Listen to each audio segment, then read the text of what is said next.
आज हम भारतीय इतिहास के दो ऐसे प्रमुख धर्मों के बारे में बात करेंगे जिन्होंने न कि केवल समाज को एक नई दिशा दी बल्कि उस समय की धार्मिक व्यवस्थाओं को भी चुनौती दी। जैनिज्म और बुद्धिज्म दोनों ही समकालीन धर्म माने जाते हैं। दोनों का उदय उस समय हुआ जब वैदिक संस्कृति अपनी चरम सीमा पर थी। जैनिज्म और बुद्धिज्म दोनों ही समानता, अहिंसा और सत्य की बात करते हैं। समाज में फैली असमानताएं, बाहरी विदेशी आक्रमण कुछ प्रमुख वजहें थी जिस कारण समाज के लोगों ने इन धर्मों को एक्सेप्ट किया। जैनिज्म की अगर हम बात करें तो 6वीं और 5वीं शताब्दी ईसा पूर्व में इसका उद्गम हुआ और ये इसका प्रचार प्रसार हुआ। हालांकि इसके फाउंडर ऋषभ देव माने जाते हैं और जैनिज्म में 24 तीर्थंकर हैं। 24वें तीर्थंकर महावीर स्वामी इस धर्म के प्रचार प्रसारक माने जाते हैं। उनका जन्म 540 ईसा पूर्व वैशाली बिहार में हुआ था और 30 की उम्र में उन्होंने अपना पारिवारिक जीवन छोड़ एक सात्विक की जिंदगी जीना शुरू किया। 42 की उम्र में उनको केवल जनना यानी कि एनलाइटमेंट की ज्ञान की प्राप्ति हुई।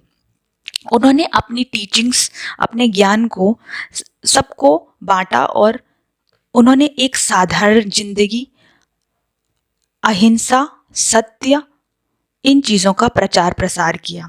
अगर हम बात करें इस धर्म के ओरिजिन के कॉजेस की तो उस टाइम पे आयरन यानी लोहा जो है बहुत ही ज़्यादा यूज़ में आ चुका था और उसकी वजह से बड़े बड़े जो फॉरेस्ट होते थे उनकी क्लियरिंग, उनकी कटिंग शुरू हुई, जहाँ पे कि एग्रीकल्चर प्रोडक्शन शुरू हुआ।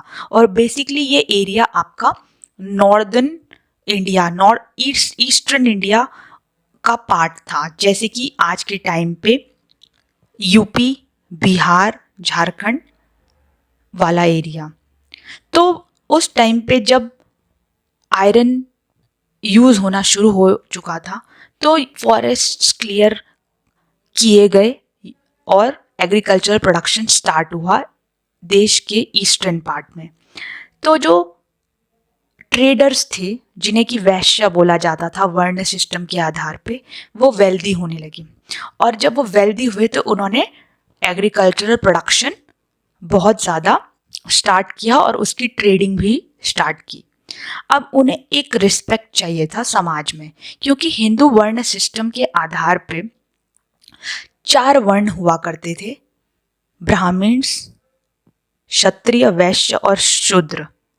और लेटर वैदिक पीरियड में ये सिस्टम बहुत ही रिजिड हो चुका था, यानी बर्थ पे, आपके जन्म पे आधारित हो चुका था। शुरुआती दौर में वेद काल पे कि ये सिर्फ आपके वर्ण या कर्म के आधार पर निर्धारित था, लेकिन बाद के दौर में वेद काल के ये आपके किसी के बर्थ के आधार पर आ चुका था। तो ये एक कास्ट सिस्टम में तब्दील हो चुका था, ये कहना गलत नहीं होगा।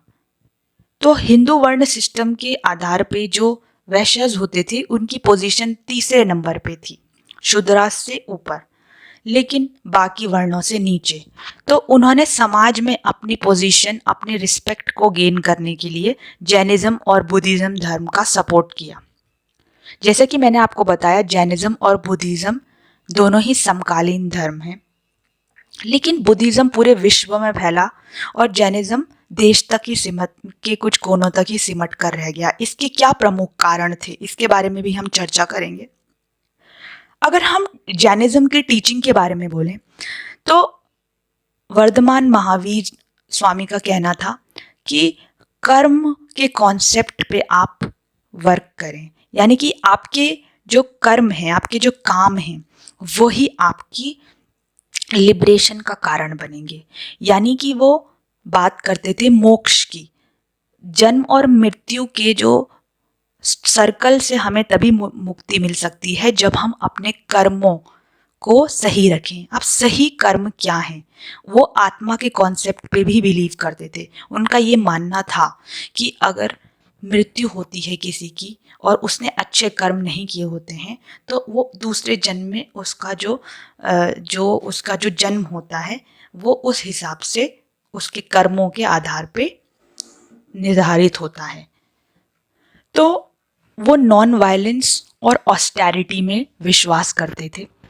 उनका मानना था अहिंसा मुख्य कर्म होना चाहिए जो कि किसी भी मानव को, किसी भी जना को प्रैक्टिस करना चाहिए। ऑस्टेरिटी की अगर हम बात करें तो जो भी वर्ल्डली डिज़ायर्स हैं, वर्ल्डली अटैचमेंट्स हैं, उनसे मुक्ति, उनसे नॉन अटैचमेंट ज़रूरी है। तो जैन धर्म में जो ये सारी चीज़ें थी बहुत ही रिजिड थी, बहुत ही स्ट्रिक्टली फॉलो करनी होती थी, जो कि इसके बौद्ध धर्म से अलग बनाता था। ये वो बिलीव नहीं करते थे गॉड के कॉन्सेप्ट पे, पर गुड और बैड डीड्स, जिन्हें वो कर्मा कहते थे, उसके कॉन्सेप्ट पे बिलीव करते थे। और मोक्षा तभी अटेन हो सकता है जब हमारे कर्म अच्छे हों। अब अच्छे कर्म क्या हैं? जैसे डू नॉट कमिट वायलेंस, हिंसा मत करो। अब हिंसा कैसे करता है इंसान? या तो वो मानव जो कि वॉर्स में हुई, जो लड़ाई में हुई जो मृत्यु होती है, जो सेक्रीफाइसेस होते हैं, जो कि उस समय हिंदू धर्म में क्षत्रिय राजा बहुत ही मास स्केल पे करने लगे थे, कार्य की जो संपन्न होने पर या अच्छे से कार्य के हो जाने के लिए जो भी वो सैक्रिफाइसेस करते थे एनिमल्स के स्पेशली या ह्यूमंस के। तो बेसिकली वो चीज़ इन्होंने उसका खंडन किया। उन्होंने इवन एग्रीकल्चरल प्रैक्टिसेस का भी खंडन किया कि कृषि जो है एनिमल्स के सैक्रिफाइस पे बेस होती है, क्योंकि जो प्लाविंग होती है वो एनिमल्स से होती है। तो ये थोड़ा सा रिजिड था, ओके, जो कि हिंदू धर्म में बेसिकली वैदिक संस्कृति में एक्सेप्टेबल था कि एग्रीकल्चर करने के लिए जो है एनिमल्स की प्लाविंग ज़रूरी है, और वॉर्स को भी वो लोग एक्सेप्ट करते थे ताकि जो है एक राजा अपने किंगडम को एक्सटेंड कर सके, और सेक्रीफाइसेस पे भी वो बिलीव करते थे। उन्होंने कहा था कि हमें कभी झूठ नहीं बोलना चाहिए, हमें कभी कुछ चोरी नहीं करनी चाहिए, और होर्ड नहीं करना चाहिए। होर्ड का ये मतलब होता है वेल्थ, जो पैसा है ना वो एक्यूमुलेट नहीं करना चाहिए, सिंपल लाइफ जीनी चाहिए, और कॉन्टिनेंस ऑब्जर्व करना चाहिए। मतलब जो भी वर्ल्डली डिज़ायर्स हैं, अटैचमेंट्स हैं, उनसे दूर रहना चाहिए। ओके, तो जैन धर्म में बेसिकली जो भी आपके कर्मों की बात की गई है उनको बहुत ही स्ट्रिक्टली फॉलो करना होता है, तभी आप उस धर्म के अनुयायी माने जा सकते हो। हाउस होल्ड एंटिटी को भी इन चीज़ों को बहुत ही स्ट्रिक्टली फॉलो करने की बात की गई, जिसकी वजह से ये धर्म पूरी दुनिया में एटलीस्ट एशिया में भी नहीं फैल पाया, भारत के कुछ राज्यों तक ही सीमित रह गया। अब हम बात करें जैनिज्म के डिक्लाइन की, जो कि बेसिकली इसमें बताया गया है कि आपको एक्सट्रीम फास्ट करने, फास्टिंग की बात की गई है, व्रत वगैरह, एसेटिक लाइफ जीनी है, ऐसी लाइफ जीनी है जहाँ पे आप बहुत ही सिंपल वे में रहते हो, आप वर्ल्डली प्रैक्टिसेस को रिनांसिएट कर देते हो, और हाउस होल्ड एंटिटी के लिए जो कि पॉसिबल नहीं था। अगर कोई किसी का आपका पारिवारिक जीवन है उसमें ये चीज़ें बहुत ही स्ट्रिक्टली फॉलो करना पॉसिबल नहीं था, तो उन्होंने एक मिडिल पाथ के बारे में बात नहीं की, जो कि गौतम बुद्ध ने बात की, और इसके बारे में हम आगे जानेंगे क्या है मिडिल पाथ। तो आगे चल करके ये जो धर्म है दो पार्ट्स में डिवाइड हो गया, श्वेतांबर और दिगंबर्स में। देखो, वर्धमान महावीर स्वामी जो थे वो मानते थे कि गॉड को बेसिकली फ्रीडम ऑफ मोक्ष को पाने के लिए, फ्रीडम ऑफ सोल के लिए ज़रूरी ये है कि आप के सिंपल लाइफ फॉलो करो, एक सिंपल लाइफ फॉलो करो। लेकिन वो क्लोथ्स के कॉन्सेप्ट में बिलीव नहीं करते थे, तो बेसिकली वो क्या थे, दिगंबर थे। तो लेकिन कई लोगों ने इसका कि बिना निवस्त्रता का जो है सपोर्ट नहीं किया, इसीलिए वो श्वेतांबर्स बन गए। श्वेतांबर्स मतलब जो वाइट क्लोथ्स पहनते हैं।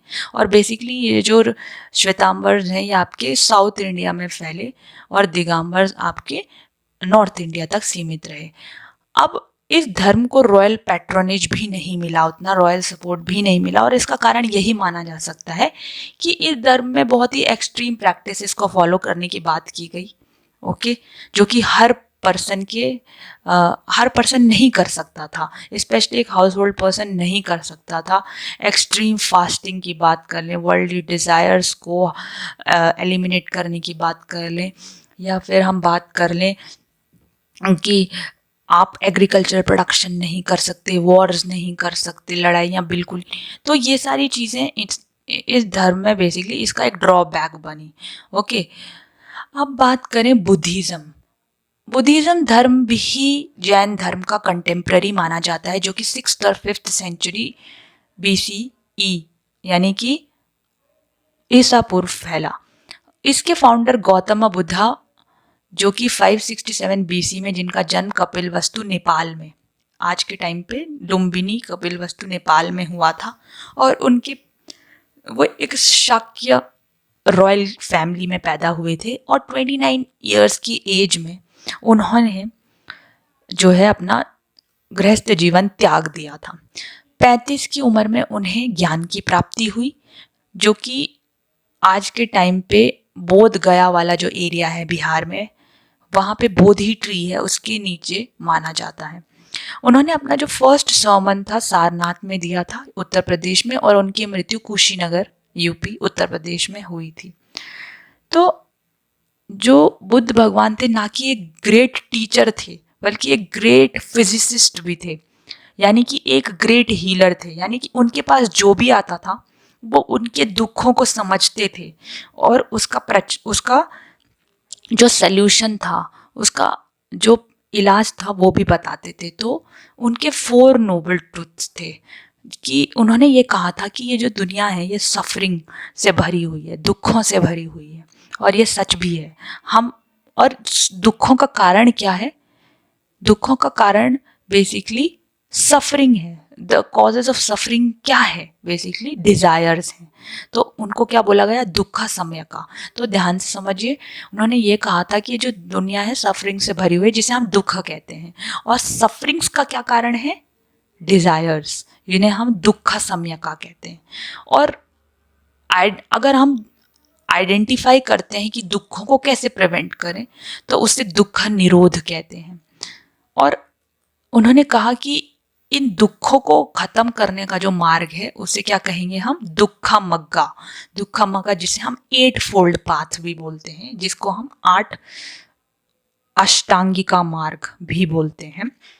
ओके, तो यहाँ पे आप देख सकते हैं बुद्ध भगवान अपनी जो टीचिंग्स हैं वो अपने अभिभावकों के बीच में एक बहुत ही कॉन्सेंट्रेटेड माइंड के साथ, पूरे फोकस के साथ, आईज क्लोज्ड उनकी रहती थी, उसके साथ वो अपनी टीचिंग्स को के बारे में बताते थे, जो कि उनको ज्ञान प्राप्ति के बाद हुई थी। अब उनकी टीचिंग्स के बारे में हम बात करें तो मैंने आपको 4 नोबल ट्रुथ्स के बारे में बताया कि जो 4 सत्य हैं दुनिया के। एक तो है कि ये दुनिया पूरी सौरों से भरी हुई है, जो कि बिल्कुल सत्य है। हाँ, क्योंकि हमारे अंदर डिज़ायर्स हैं, हमारे अंदर इच्छाएं हैं। अब इच्छाओं को ख़त्म करने के लिए उन्होंने 8 अष्टांगिका मार्ग के बारे में बताया। अब जैसे कि यहाँ पे लिखा हुआ है, अष्टांगिका मार्ग जो है right understanding, right thought, right speech, right action, right livelihood, right effort, right mindness और राइट कंसंट्रेशन की बात करते हैं। तो ये राइट अंडरस्टैंडिंग क्या है? ये राइट थॉट बेसिकली ये बात करते हैं आपके एथिकल कंडक्ट की, जो आपको चीज़ें करनी है, एक्शंस जो आपको करने हैं, आपको क्या चीज़ें करनी है, आपको क्या चीज़ें सोचनी है, आपको क्या चीज़ें ध्यान में रखनी है। तो बेसिकली राइट अंडरस्टैंडिंग और राइट थॉट की अगर हम बात करें तो ये आपके बात करता है विजडम की, ठीक है, समझदारी की बात करता है कि आपके अंदर राइट अंडरस्टैंडिंग होनी चाहिए। समझ सही होनी चाहिए, आपके आसपास जो भी घट रहा है वो उसको आपको सही से समझना चाहिए उस चीज़ को, राइट थॉट होना चाहिए, फिर उसके बारे में राइट तरीके से आपको विचार करना है। फिर right speech, right action, right livelihood की बात करें तो यह आपके एथिकल कंडक्ट की बात है। आपको समाज में क्या एक्शंस करने चाहिए, सही बोलना चाहिए, स्पीच जो आपकी सही होनी चाहिए, राइट एक्शंस होने चाहिए आपके। आपके सामने अगर कोई गलत काम हो रहा है तो आपको उस टाइम पे क्या एक्शन लेना है, राइट स्पीच, सही शब्द बोलने, कभी किसी का बुरा नहीं किसी के बारे में बुरा नहीं बोलना है, राइट राइट लाइवलीहुड, एक लाइवलीहुड राइट जीना है, सही एफर्ट डालना है, राइट माइंडफुलनेस और राइट कंसंट्रेशन, ये आपके थॉट प्रोसेस की बात करते हैं। तो बेसिकली ये जो 8 फोल्ड पाथ है ये कैसे अचीव किया जा सकता है, बेसिकली नॉन वायलेंस प्रैक्टिस करके, ओके।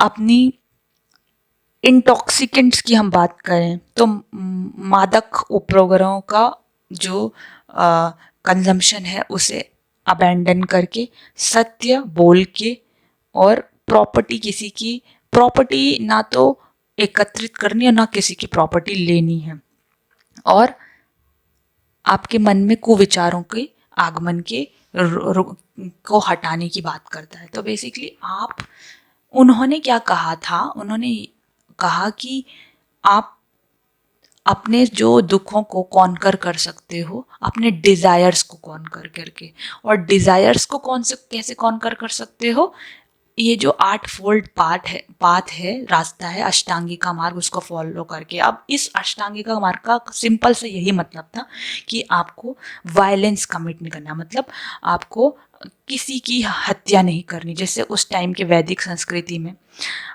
एनिमल सेक्रीफाइसेस बहुत प्रचलन में आ चुका था। जो क्षत्रिय राजा होता था वो ब्राह्मण्स की मदद से बहुत सारे यज्ञास करवाता था जिसमें मास एनिमल किलिंग प्रैक्टिस होती थी, एनिमल्स को मारा जाता था जिनके वो बिल्कुल खिलाफ थे। हालांकि वो एग्रीकल्चरल प्रोडक्शन के खिलाफ नहीं थे क्योंकि वहाँ पे एनिमल किलिंग्स नहीं होती थी। एनिमल की हेल्प से प्लाविंग खेती ज़रूर होती थी, ठीक है, लेकिन वहाँ पे किलिंग नहीं होती थी, तो उसको वो सपोर्ट करते थे। लेकिन वो वॉर्स, लड़ाइयाँ, वो शांति की बात करते हैं, अहिंसा की बात करते हैं। तो लड़ाई वॉर्स को प्रिवेंट कैसे करना है उसकी बात करते थे। वॉर्स नहीं होनी चाहिए, एक वॉर को एलिमिनेट करने का रास्ता ढूंढा जाना चाहिए। मादक चीज़ों का सेवन नहीं करना, ओके, और आपको कुविचारों से दूर रहना, इन चीज़ों की वो बात करते थे सत्य के रास्ते में। तो हमने बेसिकली देखा कि जैन धर्म और बौद्ध धर्म में ये बात कही गई कि वायलेंस नहीं करना है, हमें प्रॉपर्टी नहीं होर्ड करनी है, मादक उपभोग नहीं सेवन करना है, सत्य बोलना है। ये चीज़ें दोनों धर्मों में बोली गई। लेकिन जो गौतम बुद्ध थे उन्होंने मिडिल पाथ की बात की। मिडिल पाथ क्या था कि अगर आप एक गृहस्थ जीवन जीते हैं तो आपको लग्जरी और ऑस्टेरिटी के बीच में एक बैलेंस बना के चलना है, ठीक है। यानी कि ऐसा भी नहीं हो सकता कि आप सब कुछ ही छोड़ दो एक गृहस्थ जीवन में, और या ऐसा भी नहीं होना चाहिए कि आप बहुत ही लग्जरी में जियो। तो एक बैलेंस बना के चलना, तो ये सबसे बड़ी बात थी इस धर्म में, जिसने इस धर्म के प्रचार प्रसार में बहुत ही मदद की। बहुत सारे राजाओं ने इसका समर्थन किया क्योंकि एक गृहस्थ आदमी भी इस धर्म का पालन कर सकता था। लेकिन जैन धर्म में बहुत ही स्ट्रिक्टनेस थी, बहुत ही इसमें चीज़ों का हमें स्ट्रिक्ट, जैसे फास्ट हो गए, व्रत हो गए, या फिर रिनाउंसिएशन हो गया। एक हाउस होल्ड लाइफ में ही आपको एक एसेटिक लाइफ की जीवन जीना है, ये स्ट्रिक्टली उन्होंने कहा था वर्धमान स्वामी ने। और निवस्त्रता का जो संदेश था, बहुत सारी ऐसी चीज़ें थी जो कि समाज उस टाइम एक्सेप्ट नहीं कर पाया। तो ये कुछ कारण रहे बुद्धिज़्म और जैनिज़्म के प्रचार प्रसार के कम होने के या बढ़ने के। काउंसिल्स ऑफ बुद्धिज़्म की बात करें तो फर्स्ट किंग अजातशत्रु जो थे उन्होंने कराई थी काउंसिल 483 बीसी राजगृह बिहार में। सेकंड काउंसिल कलाशोका ने कराई थी 383 बीसी इन वैशाली बिहार। और थर्ड काउंसिल अशोका ने कराई थी पाटलिपुत्र में। और फोर्थ काउंसिल कश्मीर में कनिष्का राजा ने 72 एडी में कराई थी। तो बहुत सारे राजाओं ने इसका सपोर्ट किया था, वो भी बहुत बड़े बड़े। अशोक का नाम लें तो उन्होंने इस धर्म को ना ही केवल भारत में बल्कि central Asia, south west Asia, south Asia, ASEAN countries जिनको आज के डेट में हम आसियान कंट्रीज़ के नाम से जानते हैं, उन देशों में फैलाया धर्म को। तो अगर हम वेस्ट एशिया की बात करें तो चाइना, साउथ एशिया आपका श्रीलंका, या फिर Laos, Vietnam, Cambodia, Thailand, Bhutan, बहुत सारे ऐसे देश हैं, तिब्बत, जहाँ पे ये धर्म आज भी बहुत ही प्रख्यात धर्म है। एक मेन धर्म के रूप में आज भी इसको ही माना जाता है।